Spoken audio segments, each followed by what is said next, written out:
ভালোই হয়েছে তুমি চলে গেছো, থাইকে গেলে মেলা ক্ষয়ক্ষতি হইত। ঘন্টায় ঘন্টায় ফোন করে কি করো, কেমন আছো, সারাদিন এসব খোঁজ খবর নিয়ে বাড়াবাড়ি রকমের মায়া দেখাইতে হইত। 2 বেলা ভাতের সাথে আমরা 1 বেলা কম খাইলেও চলতো, কিন্তু কিন্তু তোমার লোকে 1 বেলা কথা কম হইলে আমার চলতো না। মনের ভেতর খসখস করতো, অস্থির অস্থির লাগতো। ভালোই হয়েছে তুমি চলে গেছো। তুমি থাইকে গেলে আমি কোনোদিনও একলা বাঁচতে শিখতাম না। জ্বর হলে প্যারাসিটামলের বদলে খুঁজতে হইতো তোমার হাত।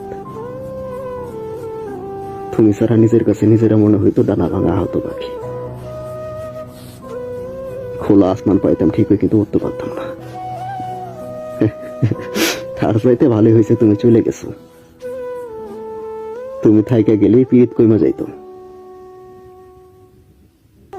বছরের পর বছর এক পাতিলে পাক খাইয়া যাইতে যাইতে মুখে অরসি বাঁধত, তিক্ততা চলে আসতো। তুমিও তো 1 বেলা ঝগড়া হইলে পরের বেলা ভাবতা ভুল মানুষের লগে থাইকে গেলাম না তো। মনে মনে ঘৃণার পাহাড় বানাইয়া ভেতরে ভেতরে ছটফট করে মরতা। খারাপ লাগতো, পালাইতে চাইতা, কিন্তু পারতা না। সব সইলা যাওয়ার মাঝে যেমন প্রস্থান নাই, তেমন সব পাইয়া যাওয়ার মাঝে অর্জন নাই।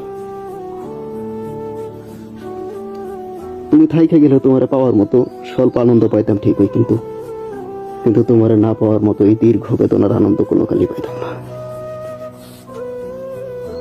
ভালোই হয়েছে তুমি চলে গেছো। থাইকে গেলে ভালোবাসা কইমা যাইতো।